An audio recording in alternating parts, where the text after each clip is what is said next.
आपने तो सुना ही होगा कि सुख और दुख एक ही सिक्के के दो पहलू हैं। जिस प्रकार हमारे जीवन में सुख हमेशा के लिए नहीं रहता, ठीक उसी प्रकार हमारे जीवन में दुख भी हमेशा के लिए नहीं रहता, और परिवर्तन ही इस संसार का नियम है। ठीक इसी प्रकार जो हमारे पास आज है वो हमारे पास कल नहीं रहेगा, और जो किसी और के पास है वो भी उसके पास हमेशा के लिए नहीं रहेगा। यदि आप महात्मा बुद्ध के विश्वासी हैं तो इन दिव्य उपदेशों को ध्यान से सुनें। इस वीडियो को पूरा अंत तक देखें, वरना बाद में बहुत पछताना पड़ेगा। अपने कीमती समय को फालतू के शॉर्ट्स वीडियो की जगह यहाँ लगाए, कुछ नया सीखने को मिलेगा। आज की ये कहानी इसी पर आधारित है, और आज हम इस कहानी के माध्यम से यही जानने वाले हैं कि क्यों हमारे पास आज जो है उस पर घमंड ना करके, बल्कि हमें अपने जीवन को शांति और सुख से जीना चाहिए। एक बार की बात है, किसी नगरी में एक महान राजा रहा करता था। उस महल में उस राजा के पास किसी चीज की कोई कमी नहीं थी। सुख, धन, संपत्ति, संपदा और यहाँ तक कि प्रजा भी उस राजा की जयकार किया करती थी। एक दिन उस राजा ने अपने महल में सभी विद्वान पंडितों को एक साथ बुलाया और उनसे कहा कि बताइए, क्या कोई ऐसा मंत्र है जो हर परिस्थिति में, हर स्थिति में, हर जगह, हर समय, हर खुशी में, हर दुख में, हर हार में और हर चीज में, लगभग हर प्रकार के सवाल में बस वही एक उत्तर काम आता हो।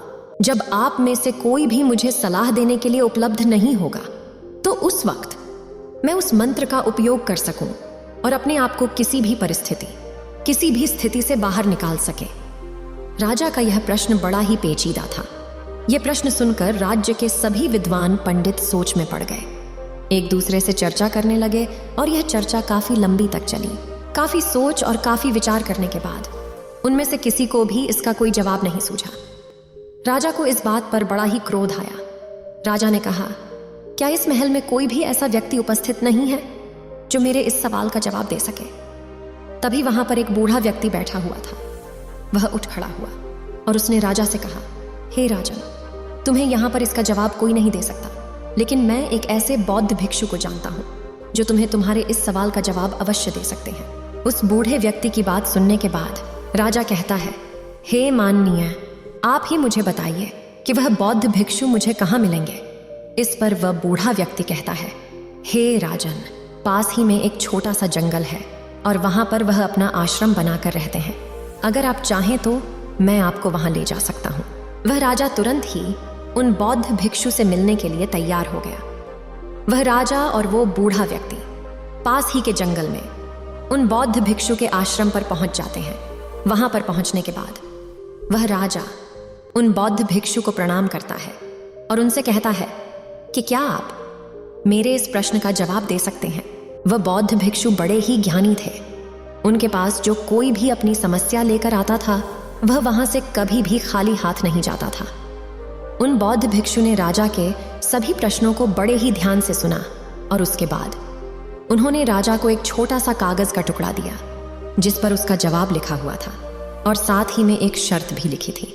और उस शर्त में यह लिखा गया था कि हे राजन, इसे आप अभी नहीं देख सकते जब तक आपके ऊपर कोई अत्यधिक खतरा न मंडरा रहा हो, जब आप खुद को अकेला पाएं, जब आपको कोई रास्ता नजर न आए, जब आप दुविधा में पड़ जाएं और जब आपको यह लगने लगे कि अब मेरे पास और कोई भी उपाय नहीं बचा है, तभी आप इस कागज को खोलकर पढ़ सकते हैं। राजा ने उन बौद्ध भिक्षु को प्रणाम किया और उस कागज को मोड़कर अपने हीरे की अंगूठी के नीचे रख दिया। यह सब वह बौद्ध भिक्षु देख रहे थे और वह यह देखकर मुस्कुराने लगे। तभी राजा ने उनसे पूछा कि हे गुरुवर, आप मुस्कुरा क्यों रहे हैं? उन बौद्ध भिक्षुओं ने इसका जवाब देते हुए कहा, हे राजन, बहुत ही जल्द तुम्हें अपने सवाल का जवाब मिलने वाला है। बहुत ही जल्द ऐसी परिस्थिति आने वाली है जब तुम्हें इस कागज की जरूरत पड़ेगी, तो इसे बहुत ही ध्यान से रखना। राजा ने उन्हें प्रणाम किया और फिर वहां से अपने महल की ओर लौट गए। कुछ दिनों तक सब कुछ अच्छा चल रहा था। राजा और उनका साम्राज्य, किसी चीज की कोई कमी नहीं थी। लेकिन एक दिन अचानक पड़ोसी राज्य ने राजा के राज्य पर आक्रमण कर दिया। राजा और उसकी सेना ने बहादुरी से लड़ाई की, लेकिन राजा इस लड़ाई को हार गए। राजा को अपने घोड़े पर सवार होकर वहां से भागना पड़ा, लेकिन दुश्मन राजा ने उनका पीछा नहीं छोड़ा। वे उनका पीछा लगातार कर रहे थे और लगातार उनके करीब आते जा रहे थे। राजा अपनी जान बचाने के लिए लगातार बढ़ते जा रहे थे। अचानक उन्होंने देखा कि उस सड़क का अंत हो चुका है। और वहीं पर उन्होंने अपने घोड़े को रोक दिया जहां पर वह खड़े थे। उन्होंने देखा कि वह सड़क नीचे की तरफ जा रही है और करीबन 1000 फीट की गहराई पर पथरीली घाटी भी थी। अगर राजा ने अपने घोड़े को सही समय पर नहीं रोका होता तो राजा का अंत तय था और फिर वे कभी भी वापस नहीं लौट पाते। लेकिन अभी भी शत्रुओं के घोड़ों की आवाज तेजी से बढ़ रही थी और अब राजा का दिल जोरों से धड़क रहा था। बेचैनी बढ़ती जा रही थी। राजा को कुछ भी समझ नहीं आ रहा था कि वह कहाँ जाए। कोई भी रास्ता उन्हें नहीं दिख रहा था। तभी अचानक राजा ने देखा कि उसकी अंगूठी में लगा हुआ हीरा धूप से चमक रहा है और उसी अंगूठी के नीचे राजा ने वह संदेश भी छुपा रखा था जो राजा को याद आ गया। राजा ने अपनी हीरे की अंगूठी को निकाला और संदेश को पढ़ना शुरू किया। उस छोटे से कागज के टुकड़े में लिखा था कि यह समय भी बीत जाएगा।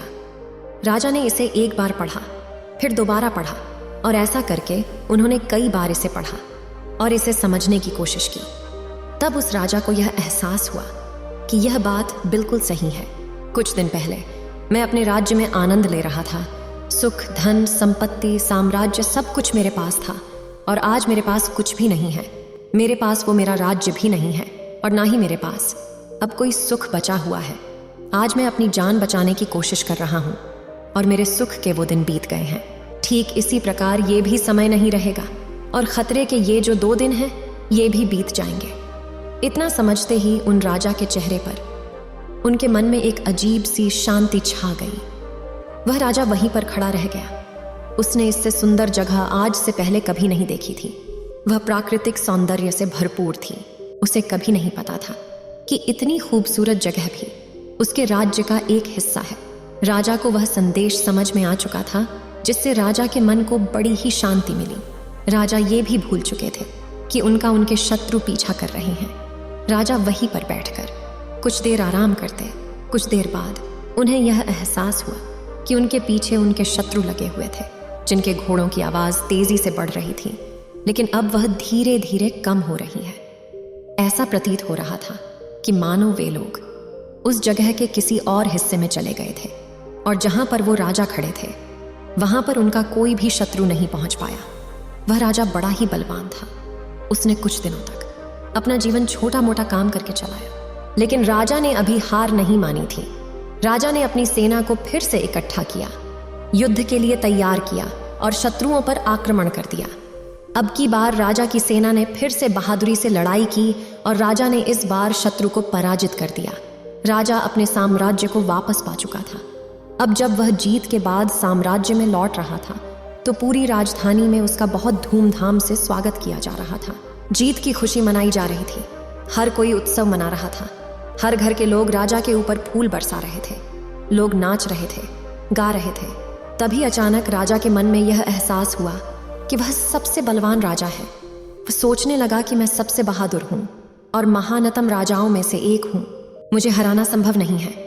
इस तरह का स्वागत और सत्कार देखकर राजा के मन में अहंकार का उत्पन्न होने लगा। तभी अचानक वह हीरे की अंगूठी धूप में फिर से चमकने लगी। राजा को फिर से याद आया कि उसके नीचे एक संदेश है। राजा ने उस अंगूठी को निकाला और संदेश को फिर से पढ़ा। उस संदेश में लिखा था कि यह भी गुजर जाएगा। वह राजा बिल्कुल मौन हो गया। उसके मन में फिर से एक शांति सी छा गई। राजा का चेहरा अहंकार से पूर्ण परिवर्तन से होकर गुजरा।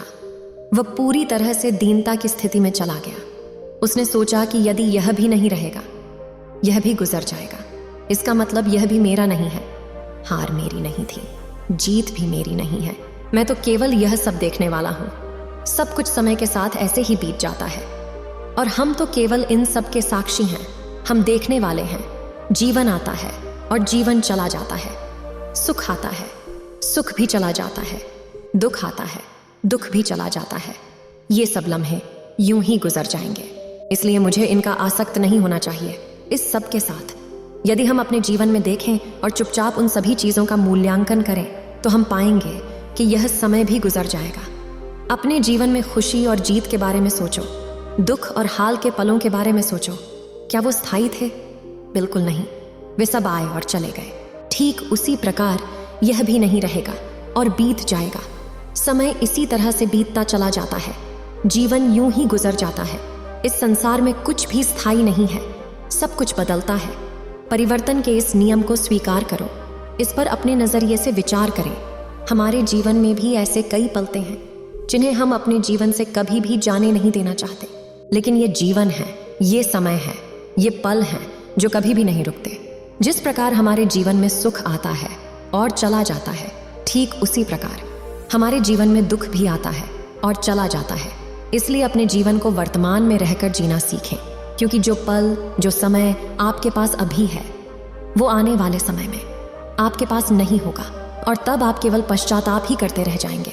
इससे अच्छा ये है कि वर्तमान में रहकर उन हर पलों को खुशी से जियो, जी भर के जियो, क्योंकि आने वाला समय कैसा होगा कि हम में से कोई नहीं जानता। आने वाले समय में हम दुखी होंगे या फिर खुश होंगे, ये हम में से कोई नहीं बता सकता। लेकिन आज जो हमारे पास है, चाहे वो कुछ भी हो, चाहे वो कितने पल भी हो, वो हमारी है और उन्हें हम खुल के जी सकते हैं, उनमें खुश रह सकते हैं।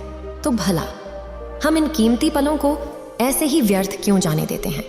क्या आपने कभी विचार किया है, सुख और दुख एक ही सिक्के के दो पहलू हैं कि ये कभी भी स्थायी तौर पर नहीं रहेंगे, ये भी बीत जाएंगे। आप इस बदलाव के सिर्फ और सिर्फ एक साक्षी हैं। इसका अनुभव करें, समझें और अपने जीवन को हर पल खुशी से जिए। और जब भी आपका कोई कठिन समय आपको परेशान कर रहा हो, तो बस एक बात याद रखना कि ये भी ज्यादा समय के लिए नहीं है, इसका भी समय आएगा। किसी न किसी दिन और किसी न किसी क्षण ये भी गुजर जाएगा। उम्मीद है आप सभी को यह वीडियो अच्छी लगी होगी। अगर आप बुद्ध के सच्चे विश्वासी हैं तो चैनल को सब्सक्राइब और वीडियो को लाइक करके कमेंट में नमो बुद्धा लिख दीजिए।